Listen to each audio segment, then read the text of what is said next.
আসসালামু আলাইকুম প্রিয় শিক্ষার্থীরা, আশা করি সবাই খুব ভালো আছো, নিরাপদে আছো। ছুটির পরে এটা আমাদের আবার নতুন করে ক্লাস শুরু হলো। তো আজকে আমি তোমাদের জিওগ্রাফিক্যাল থটস অ্যান্ড কনসেপ্টের একটা অংশ পড়াবো, সেটা হচ্ছে ভূগোলের শাখাসমূহ। তো যদিও তোমাদের রেগুলার যখন ক্লাস হয়েছে তখন আমি ভূগোলের শাখাসমূহ নিয়ে আলোচনা করেছি, তারপরেও আমি একটু রিভিশন করাই তোমাদের।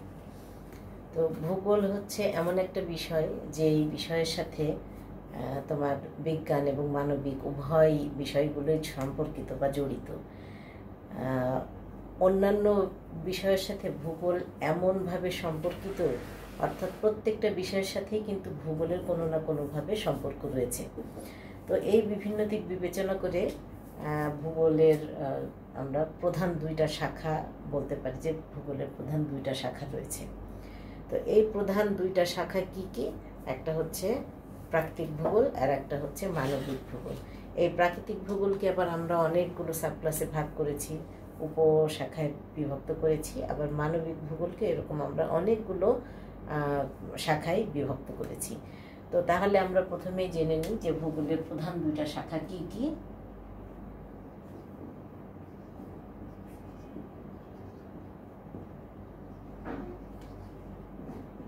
প্রথমে আমরা বলছি কি, প্রাকৃতিক ভূগোল।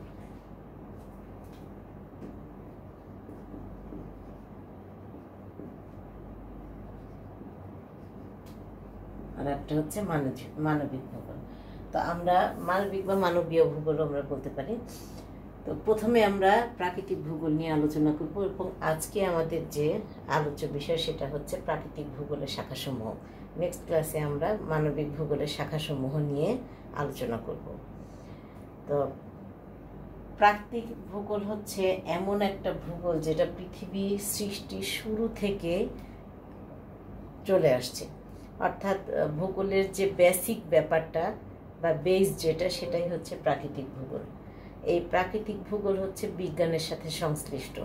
পরবর্তীতে আস্তে আস্তে কিন্তু এটা ওই যে পৃথিবী সংক্রান্ত বিষয়ের সাথে মানুষের সম্পর্ক জড়িত হয়, এবং পরবর্তীতে মানবীয় ভূগোলের সূচনা হয়।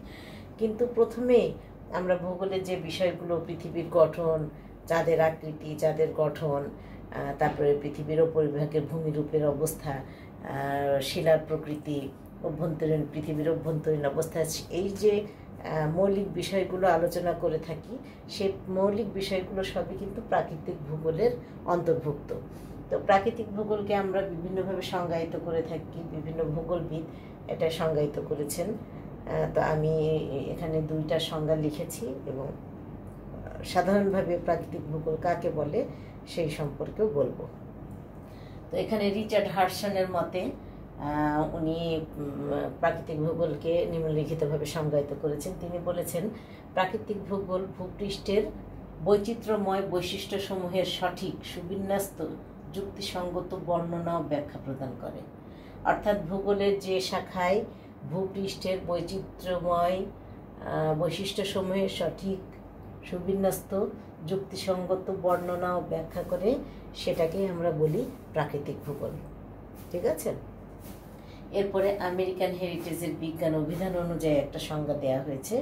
সেই সংজ্ঞাটা হচ্ছে কি, ভূপৃষ্ঠের প্রাকৃতিক সমসাময়িক বিষয়াবলীর বিজ্ঞানসম্মত পাঠই হলো প্রাকৃতিক ভূগোল। তো এখানে সবই দেখা যাচ্ছে কি, পৃথিবী সংক্রান্ত বা পৃথিবীর উপরিভাগের যে বৈচিত্র্যতা রয়েছে, এই সব বৈচিত্র্যতার বর্ণনাই হচ্ছে প্রাকৃতিক ভূগোল, এই হিসাবে বলা হয়েছে। এছাড়াও আমরা কি বলতে পারি, যে বিজ্ঞানের যে শাখা অধ্যয়ন করলে ভূত্বকের উপরিভাগের ভৌত পরিবেশ এবং এতে কর্মরত বিভিন্ন ভূপ্রাকৃতিক প্রক্রিয়াসমূহ সম্পর্কে জানা যায়, সেই ভূগোলকে আমরা বলি কি, প্রাকৃতিক ভূগোল। তাহলে আমরা মোটামুটি প্রাকৃতিক ভূগোল কি সেই সম্পর্কে জেনেছি। তাহলে প্রাকৃতিক ভূগোলের সাথে সম্পর্কিত বিষয়গুলো আমরা জানব। এখন আমরা প্রাকৃতিক ভূগোলের সাথে যে বিষয়গুলো সম্পর্কিত, অর্থাৎ প্রাকৃতিক ভূগোলকে আমরা কয়টা উপশ্রেণীতে বা উপভাগে ভাগ করেছি, সেটা নিয়ে একটু আলোচনা করব।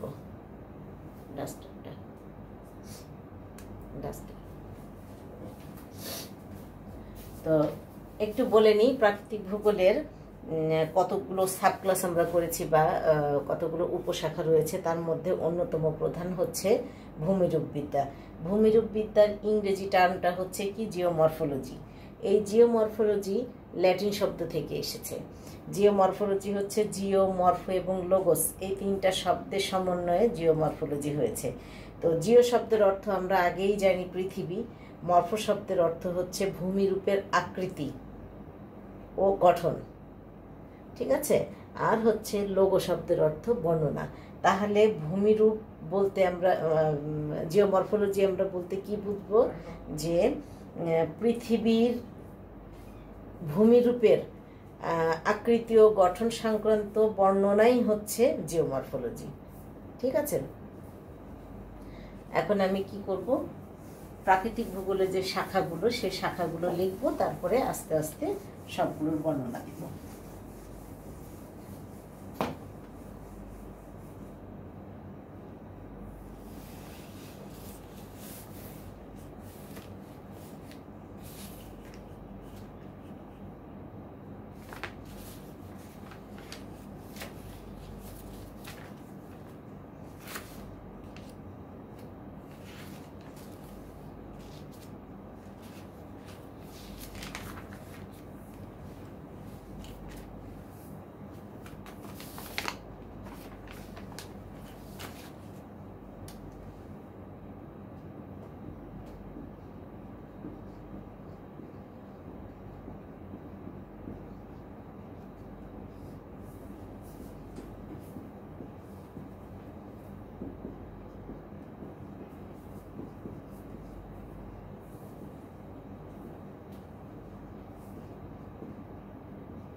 সরি, আমি ভূমিরূপবিদ্যার যে তিনটা শব্দ মানে এটা ল্যাটিন বলেছি, আসলে এটা ল্যাটিন না, গ্রিক শব্দ থেকে এসেছে। তো আমি আবারও বলছি যে ভূমিরূপ তত্ত্ব বা ভূমিরূপবিদ্যা হচ্ছে জিওমরফোলজি। এটা তিনটা গ্রিক শব্দ থেকে এসেছে, একটা হচ্ছে জিও, একটা হচ্ছে মরফো এবং আর একটা হচ্ছে লজি। ইতিপূর্বে আমি তো বলেই দিলাম যে জিও শব্দের অর্থ পৃথিবী, মরফো শব্দের অর্থ হচ্ছে ভূমিরূপের আকৃতি ও গঠন, এবং লজি শব্দের অর্থ হচ্ছে বর্ণনা। অর্থাৎ ভূমিরূপবিদ্যায় হচ্ছে, ভূমিরূপবিদ্যা কাকে বলে বললে আমরা তার ইংরেজি ধরন বা ইংরেজি নাম থেকে বলতে পারি যে পৃথিবীর ভূপ্রকৃতির গঠন এবং আকৃতি সম্পর্কে বর্ণনা করাই হচ্ছে জিওমরফোলজি। তো জিওমরফোলজির সাথে বিজ্ঞানের উন্নতির সাথে সাথে কি হয়েছে, বিভিন্ন শাখারও ক্রমান্বয়ে পরিবর্তন ঘটেছে। তো ভূমিরূপ বিজ্ঞান, ভূপৃষ্ঠের বৈজ্ঞানিক বিশ্লেষণ, তারপরে ভূমিরূপের ব্যাখ্যামূলক বর্ণনা, বিভিন্ন তত্ত্বগুলো রয়েছে, সেই তত্ত্বগুলো, ভূমিরূপ প্রক্রিয়ার বিভিন্ন প্রকৃতি কৌশল, তারপরে হচ্ছে আঞ্চলিক ভূমিরূপ, তারপরে শিলাসমূহের গঠন, স্তরায়ন, এইসব প্রভৃতি সব কিছুই কিন্তু ভূমিরূপ বিদ্যার আলোচ্য বিষয়বস্তু। এরপরে আমরা আসছি জলবায়ুবিদ্যা। জলবায়ুবিদ্যা হচ্ছে, এটাও দুইটা গ্রিক শব্দের সমন্বয়ে গঠিত। সেটা হচ্ছে, একটা হচ্ছে ক্লাইমা, এর বানানটা হচ্ছে KLIMA, ক্লাইমা, অর্থাৎ ক্লাইমা এবং লোগোস এই দুইটার গ্রিক শব্দের সমন্বয়ে হচ্ছে ক্লাইমেটোলজি শব্দের উৎপত্তি হয়েছে। তো এই ক্লাইমা শব্দের অর্থ হচ্ছে পৃথিবীর কক্ষপথের ঢাল, আর লোগোস শব্দের অর্থ তো আমরা এর আগেই বলেছি যে বর্ণনা, অর্থাৎ পৃথিবীর কক্ষপথের ঢাল দিয়ে কি বুঝিয়েছে, যে পৃথিবীর কক্ষপথের ঢাল অনুযায়ী কিন্তু বিভিন্ন সময় বিভিন্ন তাপমাত্রা পৃথিবীতে বিরাজ করে। অর্থাৎ এক এক সময় পৃথিবীর কক্ষপথে যখন চলে, তখন কখনো পৃথিবীর কোনো একটা জায়গায় লম্বভাবে কিরণ দেয়, কোথাও তির্যকভাবে কিরণ দেয়, কোথাও। এই যে পৃথিবীর কক্ষপথের ঢালের প্রকৃতি অনুযায়ী সূর্যের তাপের তারতম্য ঘটে। এই তাপের তারতম্যের কারণে পৃথিবীর বিভিন্ন অঞ্চলে বিভিন্ন ধরনের জলবায়ু বিরাজ করে। যেমন কোথাও তাপমাত্রা বেশি হওয়ার কারণে নিরক্ষীয় জলবায়ু, কোথাও নাতিশীতোষ্ণ জলবায়ু, কোথাও শীতল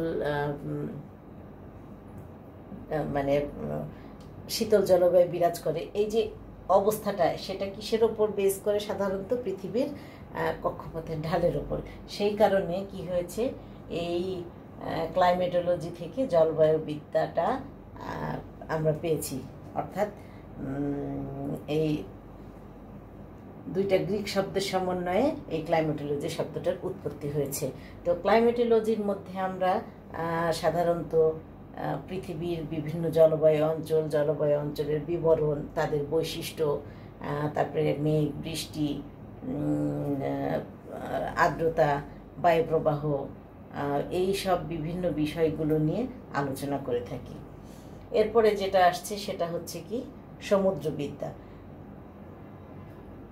সমুদ্রবিদ্যাটাও হচ্ছে দুটো গ্রিক শব্দের সমন্বয়ে গঠিত। একটা হচ্ছে কি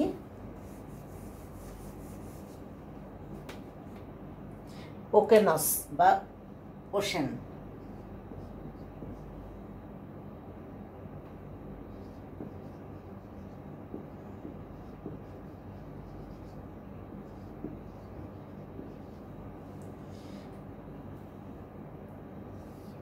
এই শব্দটা, এবং গ্রাফি, এই দুটো শব্দের সমন্বয়ে, এই দুটো হচ্ছে গ্রিক শব্দ, এই দুই গ্রিক শব্দের সমন্বয়ে ওশেনোগ্রাফি কথাটির উৎপত্তি হয়েছে। এই ওকেনস বা ওশেন শব্দের অর্থ হচ্ছে সমুদ্র, এবং গ্রাফিয়া শব্দের অর্থ হচ্ছে বর্ণনা, অর্থাৎ সমুদ্র সংক্রান্ত বর্ণনাই হচ্ছে ওশেনোগ্রাফি। আর এই ওশেনোগ্রাফির মধ্যে সমুদ্রের যে তলদেশের গভীরতা, সমুদ্রের জোয়ার ভাটা, সমুদ্রের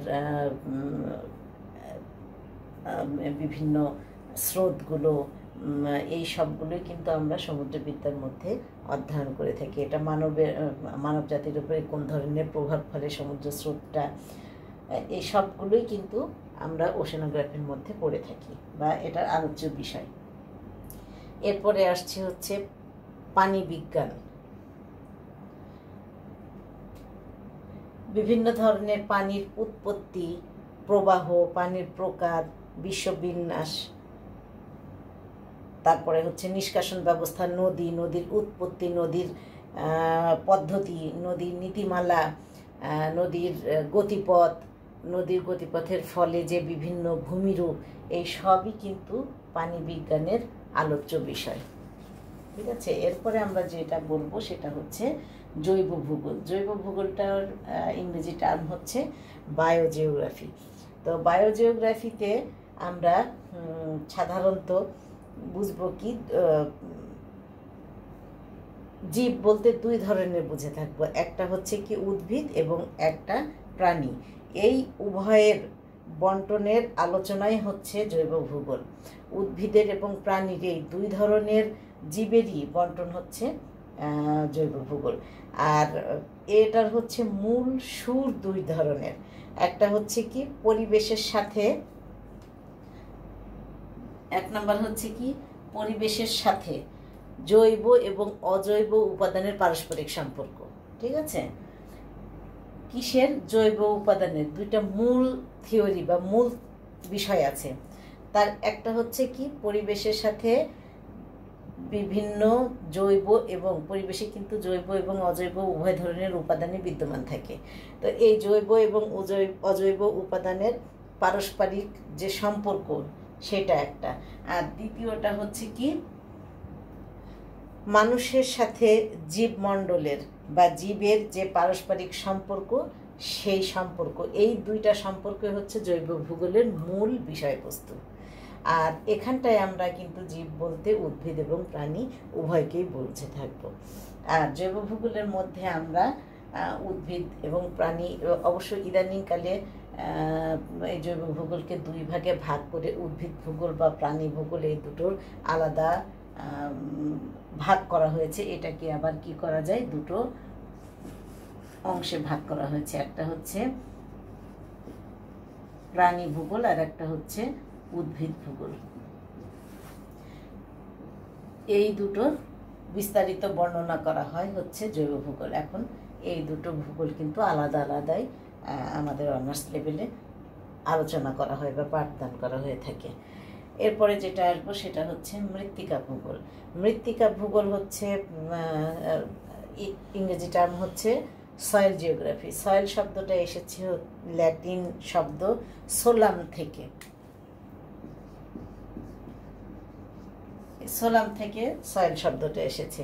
মৃত্তিকা হচ্ছে পৃথিবীর পৃষ্ঠের যে নরম পাতলা আবরণ, সেটাই হচ্ছে মৃত্তিকা। এই মৃত্তিকা শুধুমাত্র বিভিন্ন শিলায়, যে এর মধ্যে বিভিন্ন শিলার সংমিশ্রণে আসলে মৃত্তিকা হয়। এই বিভিন্ন শিলার সাথে উদ্ভিদ, প্রাণী প্রভৃতির দেহাবশেষও কিন্তু মিশ্রিত অবস্থায় থাকে।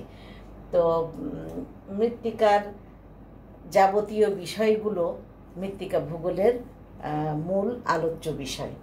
এরপরে আমরা একটা ভূগোলের একটা গুরুত্বপূর্ণ অংশ নিয়ে আলোচনা করে থাকি, সেটা হচ্ছে কি ইকোলজি বা বাস্তববিদ্যা।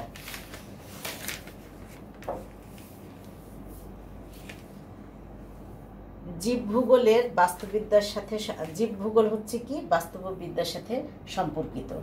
জীবের বিভিন্ন আবাস বা বাস্তু সম্পর্কে বিভিন্ন বিস্তারিত বিবরণী হচ্ছে বাস্তববিদ্যা। অর্থাৎ কি বাস্তববিদ্যা হচ্ছে প্রাণী, উদ্ভিদ এবং তাদের জৈব অজৈব পরিবেশের সাথে সার্বিক যে সম্পর্ক, সেই সম্পর্কটাই হচ্ছে বাস্তববিদ্যা। এখানটায় বাস্তু সংস্থানের উৎস, উৎপাদক সমূহ, এর যে উপাদানগুলো সেগুলো, খাদ্যজালিকা, খাদ্য শৃঙ্খল প্রভৃতি সব কিছুই কিন্তু এর মধ্যে, এই শক্তি প্রবাহ সব কিছুই কিন্তু এই বাস্তববিদ্যার অন্তর্ভুক্ত রয়েছে এবং এগুলো এই বাস্তববিদ্যার আলোচ্য বিষয়বস্তু। এছাড়াও কিন্তু বাস্তববিদ্যার মধ্যে উদ্ভিদ ও প্রাণীর বাস্তুসংস্থান বিন্যাস, উদ্ভিদ ও প্রাণীর বাস্তুসংস্থানিক পরিবর্তন প্রভৃতি নিয়েও কিন্তু আলোচনা করা হয়ে থাকে। আরেকটু বলে নিই, জৈব ভূগোলের মধ্যে কিন্তু বায়োমগুলো আমাদের চলে আসে, বিভিন্ন লাইফ সাইকেল যেগুলো কার্বন চক্র, এইসব চক্রগুলোও চলে আসে। তবে ইদানিংকালে এই ভূগোলগুলোকে আলো বিভিন্ন অংশে মানে বিভিন্ন ভাগে ভাগ করা হয়েছে। যেমন এখানে তোমার সম্পদ ব্যবস্থাপনা, অবশ্যই এটা মানবিক ভূগোলের ক্ষেত্রে চলে যায়। যেমন জৈব ভূগোলকে আমরা ভাগ করেছি প্রাণী ও উদ্ভিদবিদ্যা। এরকম দেখা যাচ্ছে যে অনেকগুলো ভাগ প্রাকৃতিক ভূগোলের আমরা বলতে পারি। তো আজকে আমাদের এটুকুই ছিল আলোচ্য বিষয়। পরবর্তীতে আমরা আবার মানবিক ভূগোলের শ্রেণীবিভাগ নিয়ে আসব। আর এই বিষয়গুলো আসলে পড়ার বোঝার বিষয় তেমন একটা নেই, তোমরা একটু বই দেখে ভালোভাবে জেনে নিবে। এটা ব্রড কোশ্চেন হিসেবে থাকতে পারে তোমাদের পরীক্ষায়, যে ভূগোলের সংজ্ঞা দাও, তার সাথে হচ্ছে ভূগোলের শাখাসমূহ আলোচনা করো। যখন শাখাসমূহ বড় প্রশ্ন একটা হবে, তখন কিন্তু প্রাকৃতিক মানবিকে যতগুলো ভাগ আছে সবগুলো ভাগ দিয়েই আমাদের আলোচনা করতে হবে। প্রত্যেকটার আলাদা আলাদাভাবে কাকে বলে, তার আলোচ্য বিষয়বস্তু, এইসব নিয়ে আলোচনা করতে হবে। মানবিকেরও যেমন করতে হবে, প্রাকৃতিকেরও তেমন করতে হবে। তো আশা করি সবাই বুঝতে পেরেছো। পরবর্তীতে আবার দেখা হবে। ভালো থেকো, সুস্থ থেকো। আল্লাহ হাফেজ।